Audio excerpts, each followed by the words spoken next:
বন্ধুরা, কেমন আছো তোমরা সবাই? আশা করি সবাই ভালো আছো। আমি শ্যাম আর তোমরা দেখছো হাই প্লেয়ার। তো আজ মাটির ঘর ছায়াছবি থেকে রাজ্জাক এবং সাবানা অভিনীত সুবীর নন্দী এবং শাম্মী আখতারের কণ্ঠে আমার নায়ে পার হইতে এই গানটা শুনবো। বেশ পুরনো সাদা কালো সময়ের এই জামানার গান, ভীষণ ভালো লাগে সেই সময়কার গানগুলো। তো আজকে আমরা সেটাই দেখবো। ডেসক্রিপশন বক্সে লিঙ্ক দিয়ে রাখবো, সেখানে গিয়ে অরিজিনাল ভিডিওটা দেখো, সাথে সাথে চ্যানেলটাকে লাইক শেয়ার সাবস্ক্রাইব করে দিও। চলো ভিডিওটা দেখে নিই, তারপর আরো কথা হবে। আমার নায়ে পার হইতে লাগে 16 আনা, আমার নায়ে পার হইতে লাগে 16 আনা। কম দিলেও যাই না আমি, বেশি দিলেও লই না। হে, কম দিলেও যাই না আমি, বেশি দিলেও লই না। আরে কম বেশি কিছু হইলে বৈঠায় আমার চলে না। আমার নায়ে পার হইতে লাগে 16 আনা।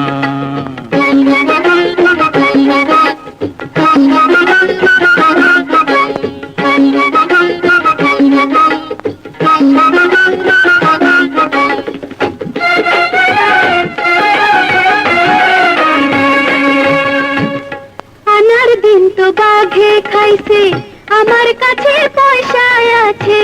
100 পয়সা চাও গো যদি দিতে পারি তাই। পয়সা করে চাই না আমি, একটা কথাই শুধু জানি, আনায় আনা 16 আনা বুঝে নিতে চাই। বোকা মাঝি হায় রে, ঠেকাইল কি দায় রে। হায় বোকা মাঝি হায় রে, আমার ঠেকাইল কি দায় রে। এমন মানুষ দেখছো নিতে, পয়সার হিসাব জানে না। আমার নায়ে পার হইতে লাগে 16 আনা। ভীষণ সুন্দর দেখতে। আমি দেখেছি কিনা জানি না। ভালো বুঝি না, কি করতে চাও পরিষ্কার করে কও। হ্যাঁ, দুয়া নারী শাবানা ম্যামকে ফার্স্ট টাইম হয়তো দেখলাম। নারী রূপেরই ঝাল, চোখের নজর। সাদা কালো মুভি আমি না, মনে পড়ে না যে দেখেছি বাংলাদেশের। বুড়ি বুড়ি হায় রে মরণ, আনা আনা রে কি ধরন, তবুও যে রইল বাকি আরো অজানা। মাইয়া মানুষ হায় রে, বুদ্ধি কিছু কত ভালো ভালো আর্টিস্ট ছিল তখন। মাইয়া মানুষ হায় রে, মাথায় ঘিলু নাই রে। আটা নারে মন দেবে, সে কথাকে বোঝো না। 16 আনার এমন হিসাব আমি বুঝি না। 16 আনার এমন হিসাব আমি বুঝি না। যেদিন তোমার ঘরে কি বয়স আর এখন তারা কোথায়? তো দিয়া দিলাম, যেদিন তোমার ঘরে আইলাম সেদিনই তো দিয়া দিলাম। জীবন যৌবন সব মিলাইয়া 18 আনা। 16 আনার এমন হিসাব আমি বুঝি না। আমার নায়ে পার হইতে লাগে 16 আনা। আচ্ছা, মাটির ঘর ছায়াছবি থেকে এই গানটা শুনলাম এবং কার লেখা? সুবীর নন্দী এবং শাম্মী আখতারের গাওয়া, মোহাম্মদ রফিকুজ্জামানের লেখা, আর সাথে সত্য সাহার মিউজিক। তো সেই সময়ে যে এত গুণীজন মানুষ ছিলেন, তার এই সমস্ত জিনিসগুলো, এই সমস্ত গান, সিনেমা, এইগুলো দেখলে বোঝা যায় যে তখনকার কালচার কি ধরনের ছিল, কত উন্নত ছিল, এবং তার মধ্যে যে মগজ রাখতো, যে একটা মুভি তৈরির সময়, একটা শিল্প তৈরির সময় যে মগজাস্ত্রটা লাগতো, সেটা এই তাদের রচনা দেখলেই বোঝা যেত, সৃষ্টি দেখলেই বোঝা যেত। এবং এখন আমার মনে হয় না সেই দক্ষতা রয়েছে মানে ফিল্ম আর্টিস্টদের মধ্যে। হ্যাঁ, দু একজন অবশ্যই রয়েছে, একদম নেই তা বলবো না, কিন্তু সমষ্টিগতভাবে দেখতে গেলে কিন্তু সেই সময় আর এই সময়ের সঙ্গে তুলনা করা চলে না, আকাশ পাতাল তফাৎ রয়েছে।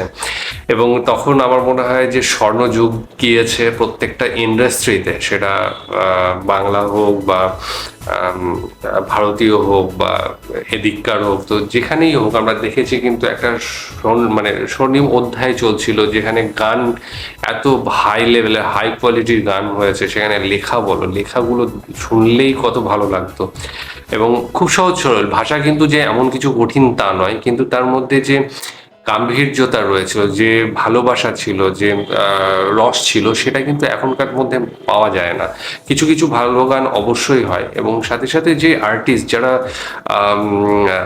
হিরো হিরোইন ছিল, তাদের সত্যি মানে যে অভিনয়, সেটা দেখলেই বোঝা যায় কত ন্যাচারাল, কত স্বাভাবিকভাবে তারা সেই ক্যারেক্টারটাকে আমাদের সামনে পর্দায় তুলে ধরেছে।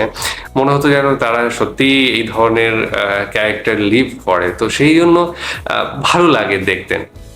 82, আমার মনে হয় 80-82 এরকম সময়কার এই মুভিগুলো, 70-এর শেষের দশক বা 80-র শুরুর দিকে এরকমের সময়, এই সিনেমাটাও হয়তো সেই সময়ের, যখন বিটিভি হয়তো ছিল, শুধু আর কিছু ছিল না, সাদা কালো টিভি ছিল অনেকের, মানে ম্যাক্সিমাম বাড়িতে তখন আসেনি হয়তো সেই সেই সময়ে। এবং অনেকেই সেই সময় হয়তো অন্যের বাড়ি গিয়ে বা অন্যের দোকানে গিয়ে হয়তো দেখেছে, আমাদের তখনও জন্ম হয়নি, হয়তো বা 90-এর দশকে মানে দিয়েছে বিটিভিতে, আমার দেখা হয়ে ওঠেনি সাদা কালো মুভি। অবশ্যই সাদা কালো টিভি ছিল, কিন্তু তারপরে আমার মনে হয় না সাদা কালো মুভি, যেটা অ্যাকচুয়ালি তখন ওই 90-এর গোড়ার মানে 90, 95, 96 দিকে বিটিভিতে সাদা কালো মুভি দিত কিনা আমার মনে পড়ে না। যদিও সাদা কালোই দেখতাম কত, কারণ তখন তখন আমাদের সাদা কালো টিভি ছিল। তো যাই হোক, সাবানা ম্যামকে আমি ফার্স্ট টাইম দেখলাম খুব বৃষ্টি দেখতে, আর সাথে সাথে রাজ্জাক স্যারকে তো এর আগের দিন দেখেছি 2-3 বার। হয়তো বা রাজ্জাক স্যারকে অন্য মানে দেখেছি, কারণ আমি বলছি বটে যে সাদা কালো মুভি দেখা হয়নি, কিন্তু আমার একটু একটু চেনা চেনা লাগছে। তো শাবানা ম্যামকেও হয়তো দেখে থাকতে পারি। তবে ভীষণ সুন্দর গান এবং ভীষণ ভালো লেগেছে। তার অভিনয় এত ন্যাচারাল ছিল তখনকার, প্রত্যেকের। আমার সুচিত্রা সেনের কথা মনে পড়ে, এবং আরও যে সমস্ত সুপ্রিয়া, আমাদের এখানকার কথা বলছি, তারপরে আরও মাধবী, তো আরও ছিলেন যাদের সত্যি মানে যে অভিনয় দক্ষতা সেটা প্রশ্নাতীত, এবং খুব ভালো লাগতো সাদা কালো, একদম ন্যাচারাল যেটা, সেটা আমরা দেখতে পেয়েছি। তো আজকের গানটা সত্যিই ভালো লেগেছে, আশা করি তোমাদেরও ভালো লেগেছে। সাদা কালো সিনেমার গান তোমরা যদি আরও শুনতে চাও, তোমরা অবশ্যই কমেন্ট সেকশনে জানিও, এবং আর যদি অন্য ধরনের কোনো কিছু দেখতে চাও, গান দেখতে চাও বা কিছু, সেগুলো অবশ্যই জানিও। তো আজকের মতো এখানেই শেষ করছি, আগামী দিন আবার আসছি অন্য কোনো ভিডিও নিয়ে, ততক্ষণের জন্য স্টে টিউনড।